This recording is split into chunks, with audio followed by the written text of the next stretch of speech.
Oke, balik lagi ke podcast di episode kedua. Ya, kayak kita mulai ngobrol berat lagi nih malam ini. Tahu capek gue. Apa nih? Ini gue punya bahasan menarik nih. Kemarin kan Apa kita itu? udah bahasan parenting. Nah ini gue ada bahasan menarik lagi. Kenalin dulu nih, ada pemain baru di sini. Kenalin diri. Aku Ripka. Terus Bebas. Profesi Umur. atau atau Makes, mikes, hobi. Oke. profesi barista. Barista, kuliah apa jurusan? Kuliah jurusan psikologi. Oke, cocok. Mampus. Lu masih penasaran kan kita mau bahas Mampus lu. apa? Oke, jadi teman-teman kita mau bahas tentang konsep kebahagiaan. Ya, agak berat-berat tapi enjoy sih, materinya yang enteng buat kayak ngobrolin ini. Langsung aja sih kayak nih gue penasaran nih. Menurut lu bahagia itu yang gimana sih? Siapa dulu nih? Lu dulu nih. Ay, Lu dulu. kenapa gue dulu sih? Dia dulu aja deh, lu aja Iya, deh. udah lu dulu. Aduh. Gak tau sih yang ada. Gue males mikir berat ya, jadi yang lewat aja di otak Yang gue lewat, sekarang. iya, emang, yang yang lewat di lewat. otak gue, bahagia adalah keadaan di saat gue tuh menikmati momen yang gue jalanin sekarang tanpa gue mikirin masalah yang ngeberatin pala gue, dan gue bisa jadi diri gue sendiri. Udah, itu bahagia. Oke. Simple. Menurut lu? Kalau menurut gue sih, ya semua orang tahu. Semua orang tuh punya definisi kebahagiaannya masing-masing, dan I see. definisi itu tuh tergantung sama perjalanan hidup seseorang gitu. Bisa aja dia habis ketemu seseorang terus nyatain, oh bahagiaku ini, terus melalui sesuatu, oh bahagiaku ini gitu. Tapi kayaknya bahagia itu terlalu luas ya, dan bahagia itu cuman bisa dirasain kalau kita tuh pernah merasakan sedih dan emosi lain. Menarik. Emang kalau ada psikologi gimana ya? Hai, menarik. Lanjut. Kalau menurut lo sendiri gimana? Menurut gua Jangan nanya kita, lu nya kagak jawab. Nyari aman. bagian menurut gua mau makan besok ada. Udah. Bahagia gua. Lo nggak mandi nggak apa-apa ya, lo nggak mandi. Ya, urusan perut men. Iya sih. Kan yang ada di pikiran kan, yang Iya, lewat. Ya udah, betul, gue mikirnya so far kayak gue masih bisa makan besok. Gimana caranya gue makan besok? Itu aja sih. Pokoknya melanjutkan hidup lah ya. Iya. Cuman agak kebalikan sih ya.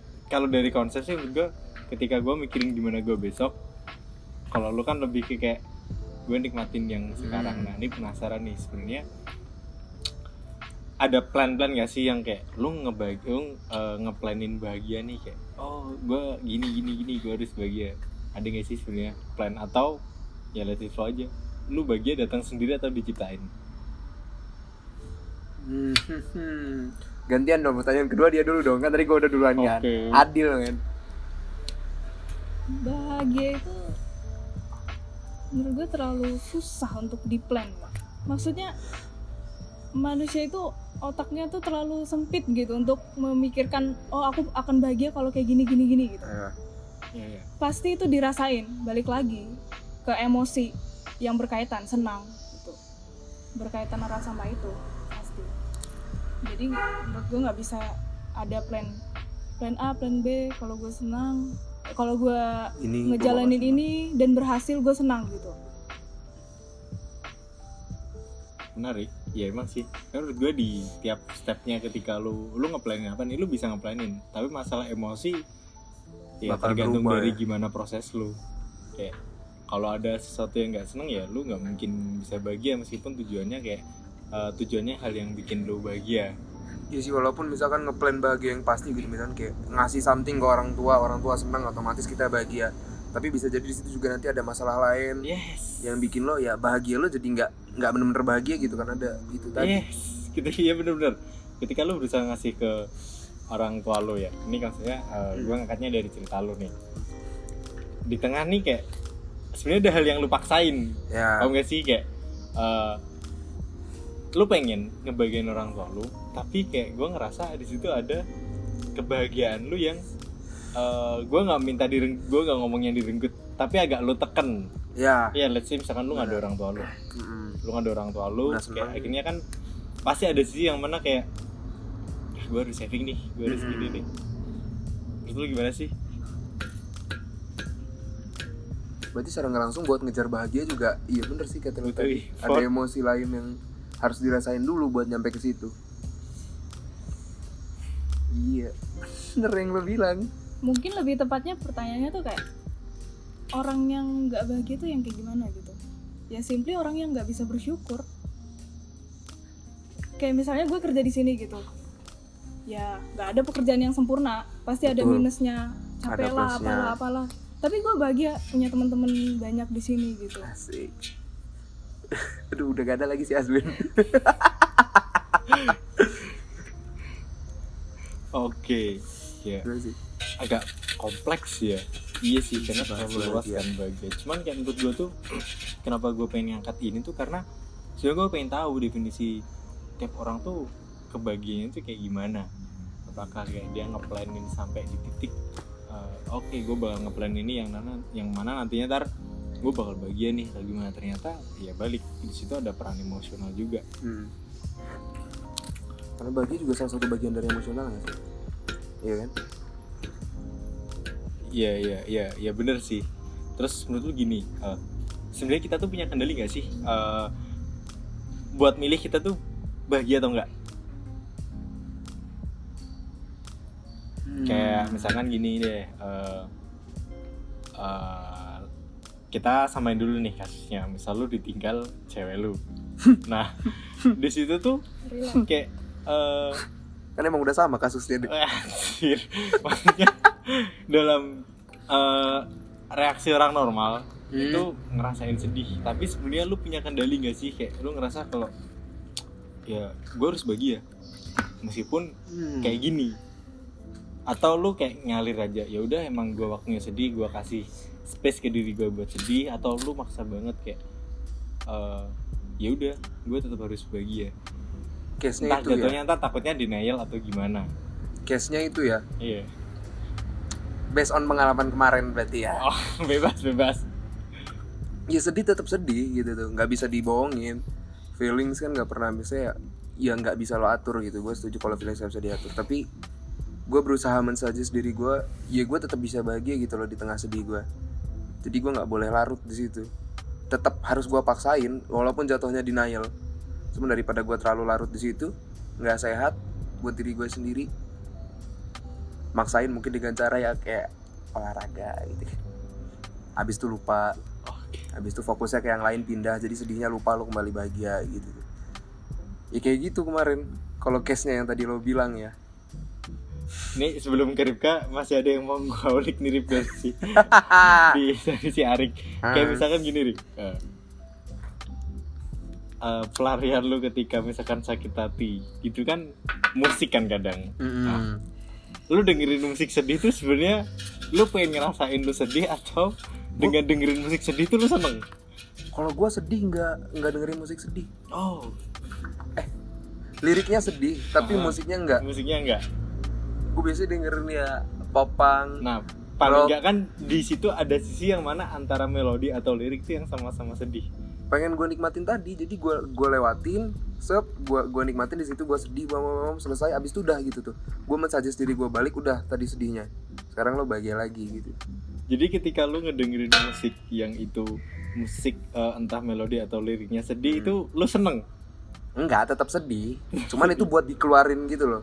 Biar nggak ketahan. Tapi lu seneng gak sih kayak ngerasa ada yang ngewakilin? Iya seneng. Nah, senengnya di situ. Itu yang gue bingung. Tapi feelingsnya sedih. Iya ya. Ketika gue ngedengerin musik sedih, gue lagi sedih, itu sebenarnya gue bahagia atau sedih sih? Menurut lu gimana? Lo punya ilmunya? Lo punya ilmunya nggak? Ada nggak dari yang udah lo pelajari? Kalau kayak gitu. Ngomongin soal, ya kebetulan gue belajar psikologi gitu. Ada namanya 5 stage of grieving. Ya, gue pernah baca juga. Itu. Coba jelasin dulu. Jadi 5 stage itu emang nggak bisa dilompat-lompat. Nggak bisa dilompat. Karena kalau dilompat, jatuhnya lu memendam sendiri gitu. Dan denial itu coping dari stres yang sangat tidak sehat. menurut teorinya. Denial tuh ada di tahap Pertama, ya. Kalau misalnya ngomongin itu agak berbeda sih sebenarnya. Karena denial itu kalau di 5 stage of grieving itu agak kayak aduh aku nggak percaya dia udah nggak ada gitu. Grieving itu nggak cuma orang yang meninggal ya. Iya. Bisa juga ditinggalin. Cabut.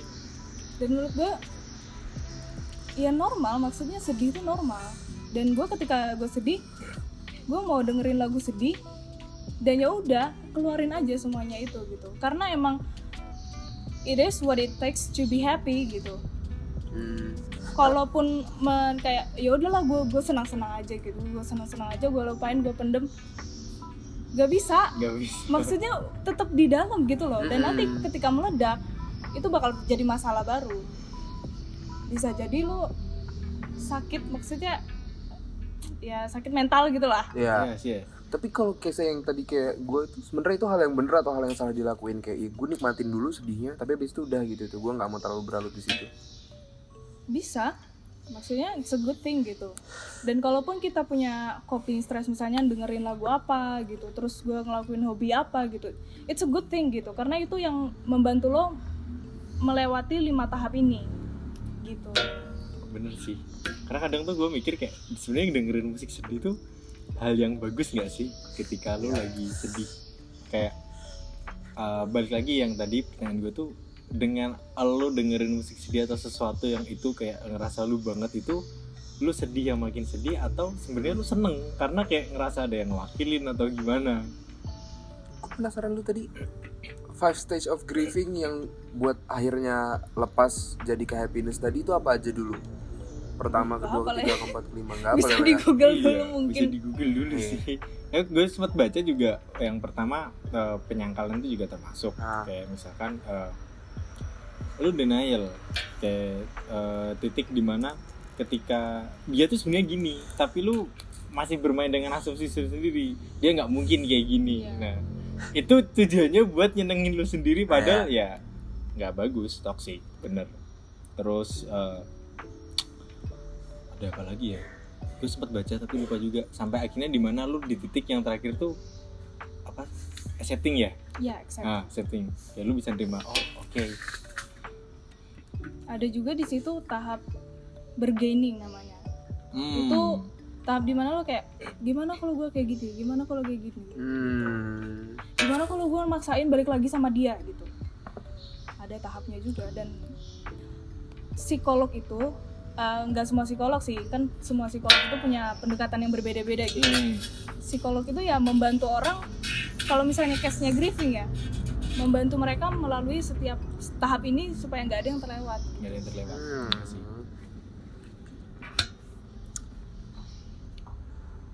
Tapi gue dari awal kayaknya nggak dinaik, kayak langsung aja gitu. Kok gue jadi kayak konsul ya nih? Ya kan, ya podcast kita nyantai. Tapi bisa nggak itu? Maksudnya kan kata lo harus dilewati satu-satu. Tapi gue merasa bahwa dari awal ya udah gitu loh. Memang gini keadaannya. Kalau nggak melalui tahap itu pun ya nggak apa-apa, maksudnya masih dikatakan normal. Dan itu kan cuma teori gitu kan. Balik lagi. Nggak semua orang tuh melalui tahap itu. Karena gue baca kemarin tuh juga banyak penyangkalan terhadap teori itu gitu. Ada kritik ya. Bukan menyangkal itu tidak benar sama sekali gitu. Cuman definisinya aja yang kurang benar. Bener sih. Karena menurut gue ketika lu tahu teori itu juga sebenarnya nggak cukup membantu. Tetap kayak lu nggak bisa. Ya normal kayak emang gimana harusnya. Ya lu harus sedih. Even lu tahu nih step-stepnya harus gimana sih.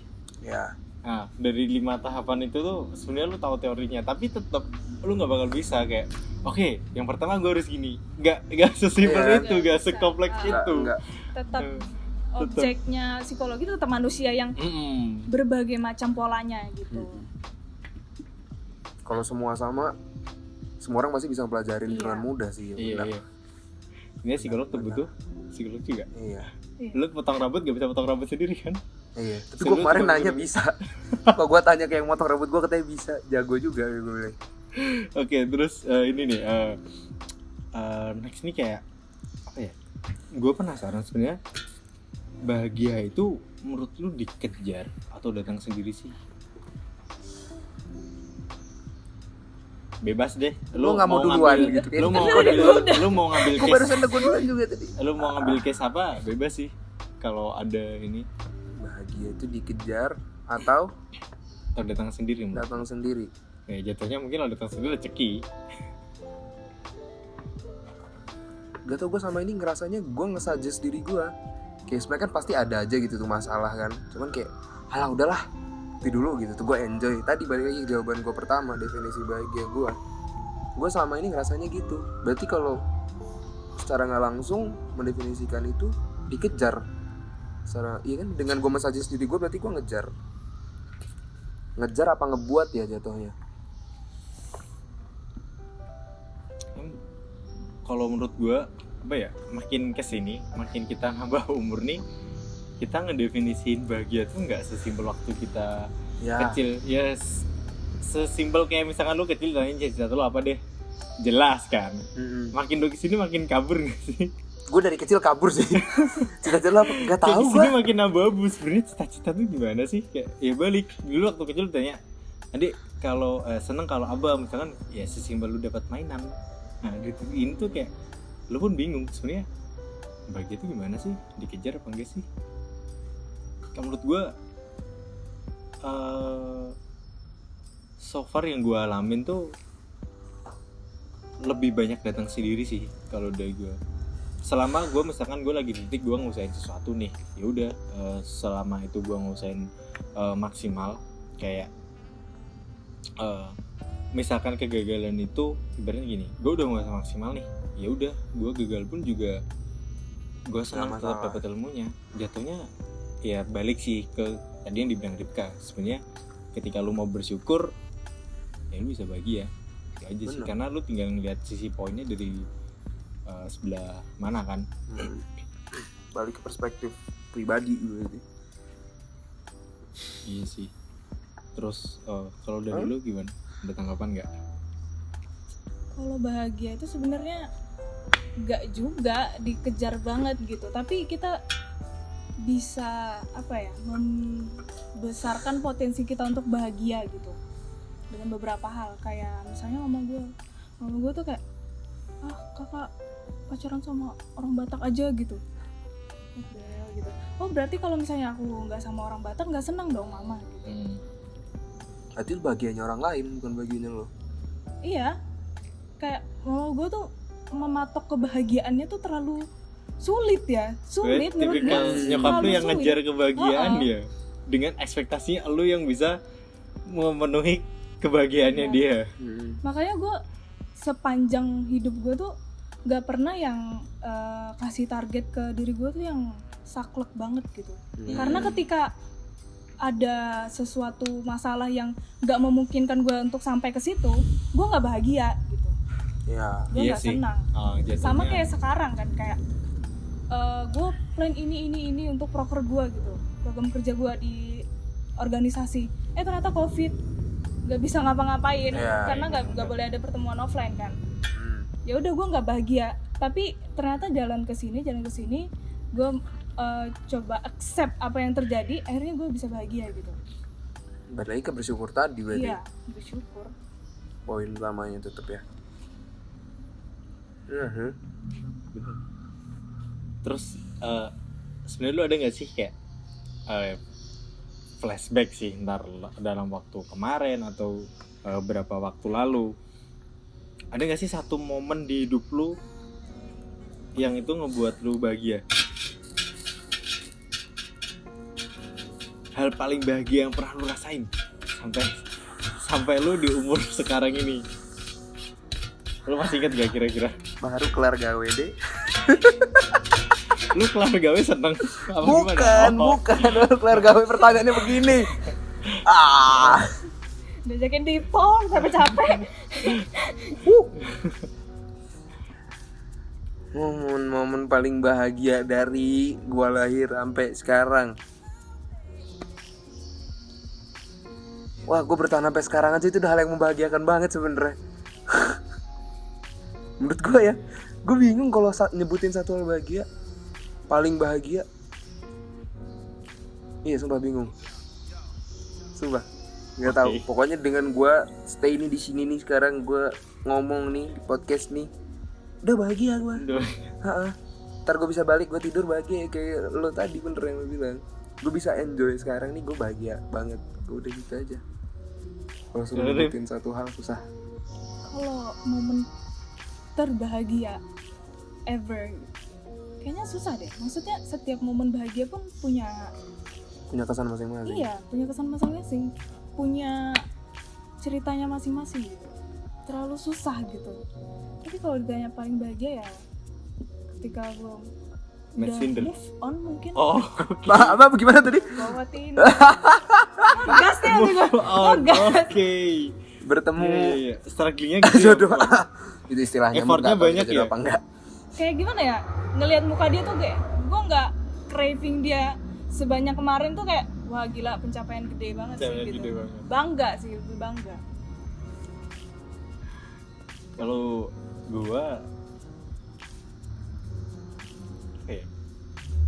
Lo sendiri juga masih mikir kan? Ditanyain satu momen paling bahagia. Gue bingung punya. Menurut gue satu hal yang paling bikin gue bahagia tuh nyokap gue pinter ilmu parenting, kayak yang podcast kemarin kita bahas. Jadi sumpah kalau gue dibilang kayak hal yang paling bikin lu bahagia tuh ya gue digedein nyokap gue. Udah, tanpa nyokap gue nggak tahu bakal ke arah mana, bakal kayak gimana.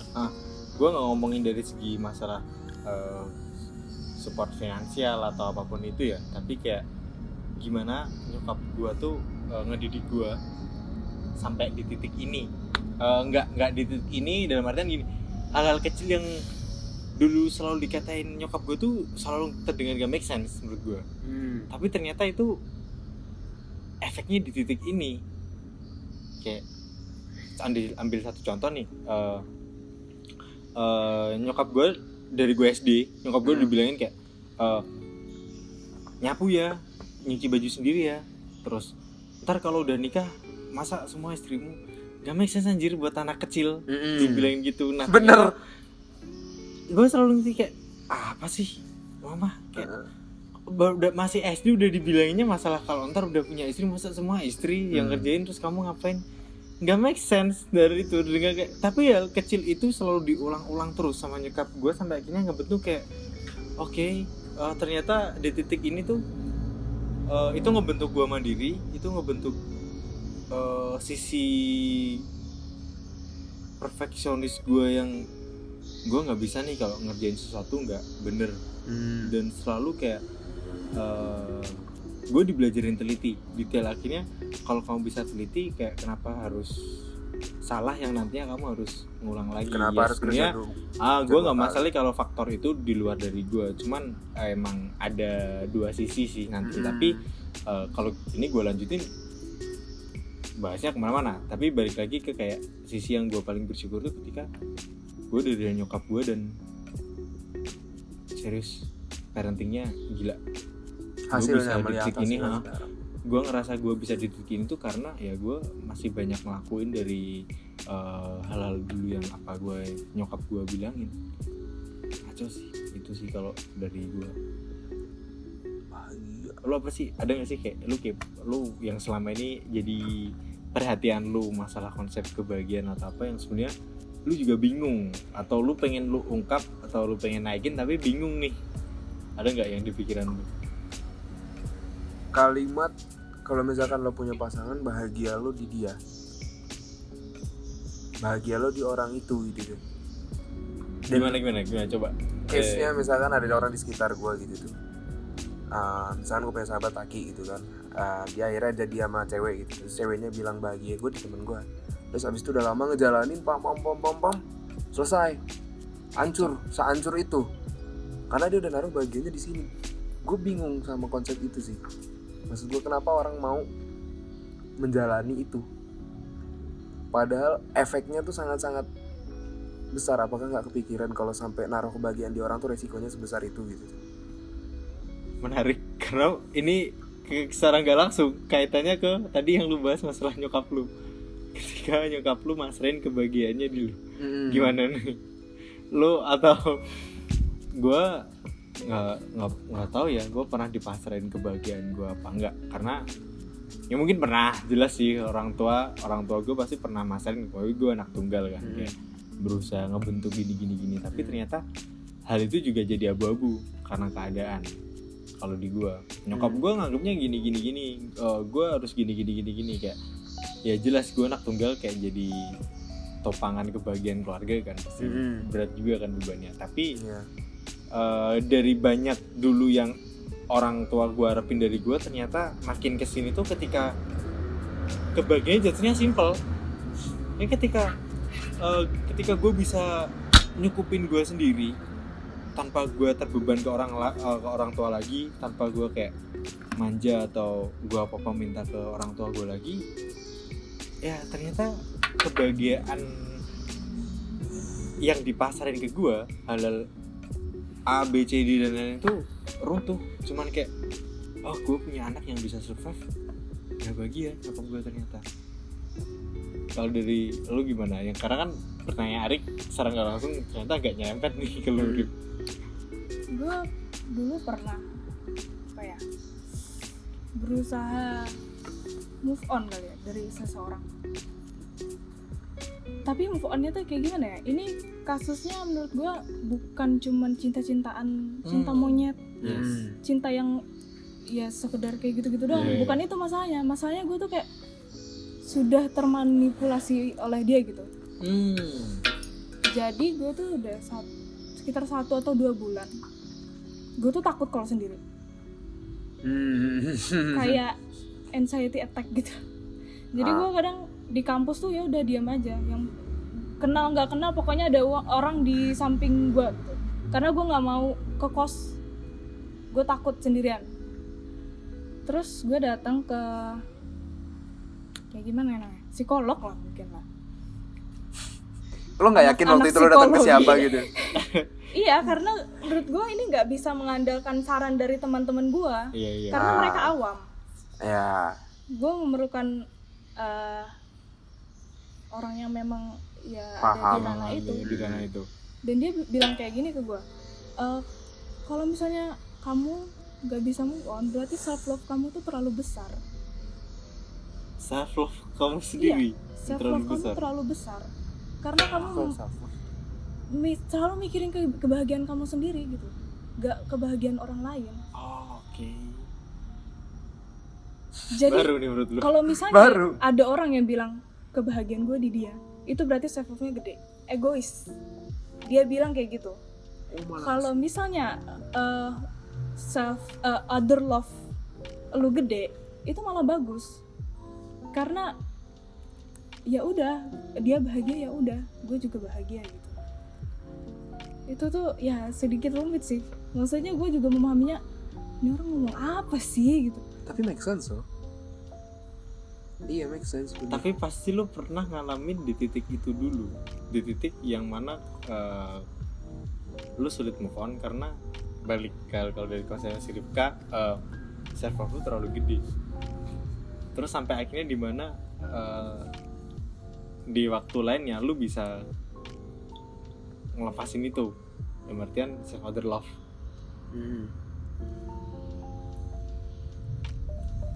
Berarti kalau ringkasnya gue mengalami self love tadi karena self love gue terlalu gede. Kayaknya belum pernah sih gue. Pasrahan apa ya gue? Karena kalau gue nggak pernah naruh kebahagiaan gue di orang lain. Gue nggak bisa expect apa-apa dari orang lain. Iya. Karena dengan gue nge-expect tuh kayak gue udah pasang standar nih, gue bahagia kalau dia gini. Iya gitu, balik lagi ke standar yang menghalangi kita buat ada standar-standar yang ini kan. Ketika gue naruh ini, gue nge-expect misalkan nih gue ulang tahun. Nah, gue nge-expect ke cewek gue dia bakal ngado. Nah ternyata dia nggak ngado. Dia punya caranya sendiri buat ngebagiin gue. Kayak ya udah, ternyata dia ngajak gue jalan ke tempat yang itu awal gue kenal sama dia. Nah dia punya caranya sendiri buat ngebagiin gue. Tapi ternyata ketika gue nge-expectin dia ngelakuin lain yang itu ngebuat gue bahagia, ya runtuh di situ. Kayak wah ternyata dia nggak bisa bikin gue bahagia. Padahal itu ekspektasi gue yang gue limpahin ke dia sih jatuhnya. Ini balik lagi ke self love ya. Ini baru loh gue sumpah. Makanya misalnya kita lagi ya move on dari seseorang gitu, terus kita curhat gitu ke orang, pasti kata yang banyak muncul. Aku tuh kayak gini, aku tuh kayak gini, aku selalu aku gitu. Makanya itu letak egoisnya di situ. Itu yang harus dilepasin menurut gua supaya lo bahagia. Karena jatuhnya kayak lu ngungkit ya. Maksudnya Aku terlalu gini, aku gini. kayak gimana ya? Yang di otak lo tuh selalu lo gitu. Kenapa nggak pernah dia gitu? Ya dia bahagianya kayak gini dengan jalannya kayak gini. Tapi ada nggak caranya untuk orang yang gitu? Maksudnya kan kata lu berarti itu yang harus dilepaskan. Ya Pengalaman atau gimana? kalau misalnya nggak datang ke profesional ya menyembuhkan diri sendiri, hipnosis, self hipnosis gitu. Itu yang Itu diajarkan kayaknya sering gue lakuin. psikolog gue. Iya. Tapi jangan sampai kita tuh kayak gimana ya? Terlalu self hipnosis nanti salah gitu. Gimana tuh maksudnya? Maksudnya kayak gini, kayak jangan sampai salah langkah aja gitu. Jangan sampai itu balik lagi ke denial. Iya. Oh. Yang sebenarnya lo sedih, Tapi karena lo berusaha self hipnosis tadi, jadinya lo malah denial. hipnosis mulu, denial, pendem gitu. Karena menurut gue orang yang grieving itu selalu ada di titik dimana kayak gue harus bangkit, nggak bisa di sini terus. Pasti ada itu, dan itu natural. Iya. Dan itu harus terjadi. Dia sadar itu. Iya, karena dia udah capek sedih mulu. Kayak dengan dia bersedih itu nggak bakal selesai. Bener sih. Ih, agak kemana-mana juga ya kalau bahas kebahagiaan, karena jatuhnya sebenarnya gue awalnya pengen bahas bahagia, tapi ternyata makin kesini tuh kayak gue sadar itu dari bahasan kita tuh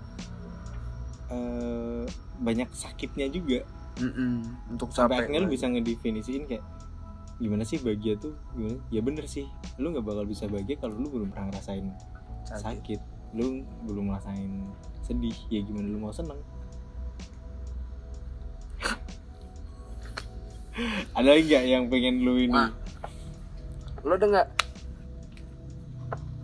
Apa ya? Yang lu kepo kayak, wah gue penasaran banget tentang konsep kebahagiaan.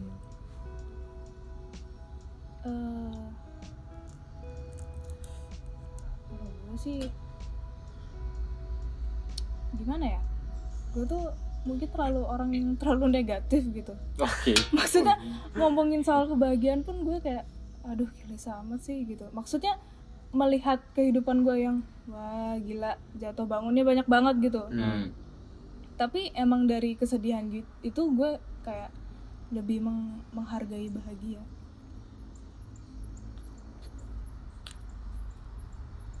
Terus kenapa lo bisa mendefinisikan lo negatif banget?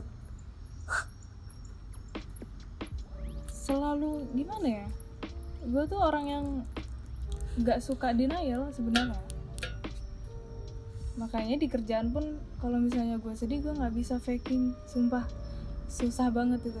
Apalagi di kasir yang terpaksa harus nice, harus sabar gitu. Harus memberikan hospitality terbaik. Gitu. Dilema sih sebenarnya kan. Yeah. Kayak ketika kita kerja kan kita dituntut profesionalitas, tapi as a human ya lu nggak bisa nutupin kalau lagi sedih atau gimana. Tapi kalau balik ke sebenarnya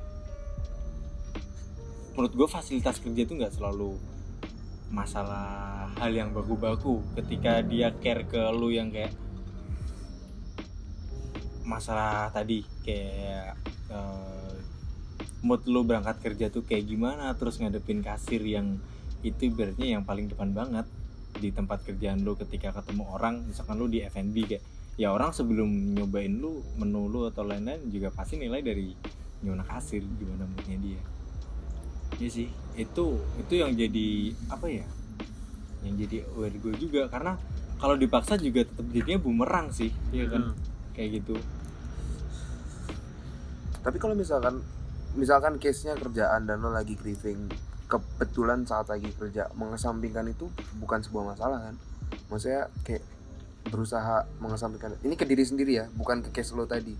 Misalkan kayak yang sering gue lakuin kalau ada masalah di kerjaan, ya udah nanti dulu lah gitu tuh. Iya. Itu bukan sebuah masalah juga kan sebenarnya. Bukan sebuah masalah, malah itu bagus kalau lo bisa ngelakuin itu, karena balik lagi kita kerja itu profesionalitas gitu. Tetap ada tuntutan dari kerjaan.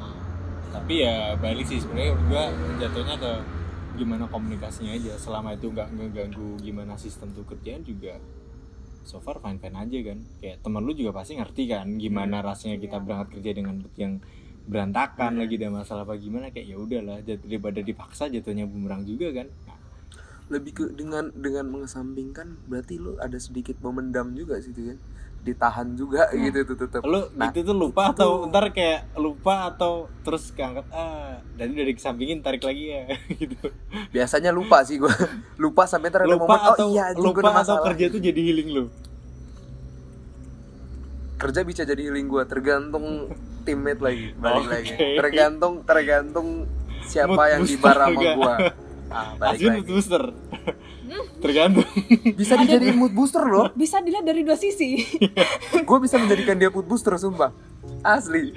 Asli. Dengan melihat dia yang kayak apa sih lo gitu. Itu bisa bikin gue ketawa sumpah.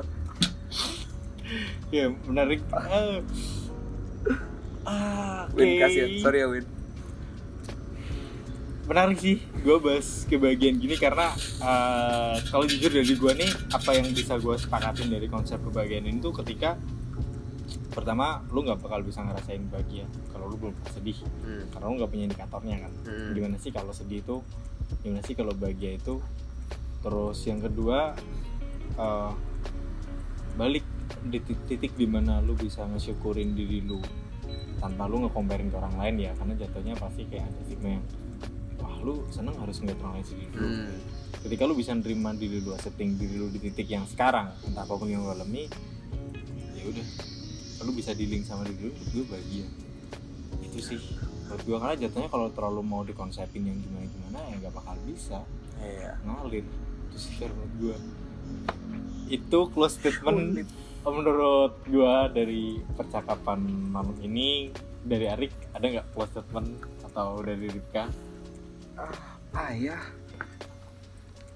nggak ada sih dari gue mah nggak ada. Gue cuma pengen nanya sih sebenarnya kalian berdua, kalau ditanya kalian sekarang bahagia nggak?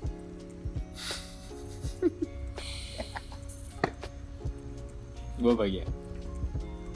Udah, gue nggak akan menyangka. Gue cuma nanya itu doang, Gua jawab bahagia. udah gitu. Dulu 2 minggu lalu gue ditinggal nikah. Curhat. Nggak, gue bahagia.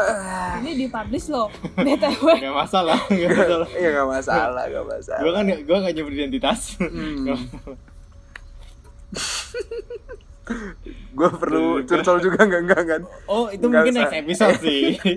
Kalau ada hal yang menarik lainnya, keresahan sepele tapi jadi keresahan kita, ya santai lah, masih bisa dibahas di next episode. Jawab. Lu ada close statement atau clear? Statement mungkin. Bebas. Kalau misalnya jawab pertanyaan tadi, ya barengin aja sama close statement. Kebahagiaan tuh terlalu abstrak menurut gue. Jadi kalau dibilang bahagia apa enggak, susah juga. Iya sih, lu hari ini pasti ada sedih, ada bahagianya. Definisinya juga. Karena lu pasti hari ini nggak semuanya bahagia doang. Gila Kecuali kalau kalau bersyukur. Iya. Bersyukur gue bersyukur banget. Bersyukur banget. Bersyukur. Berarti Lu bisa bahagia lewat banget. hari itu bisa. Bahagia banget Berarti juga. bahagia Bisa aja banget nggak? ya. Lu Kalau berangkat definisi tidur, gitu. kalau lu definisinya berangkat tidur bersyukur. bangun masih dikasih melek udah bahagia. Iya, betul. Bersyukur. Berarti closing statement lo asal bersyukur bahagia. Secara nggak langsung ringkasannya. Ya, Iya, secara iya. tidak langsung. Oke, jadi itu tadi podcast receh tapi ya ternyata kalau diulik juga berat juga sih konsep bahagia. Menurut obrolan gue sama teman-teman, makasih udah ngikutin podcast sampai di episode kedua ini, dan sampai ketemu di episode berikutnya dengan tema yang gak kalah seru, dan stay tune, sampai ketemu.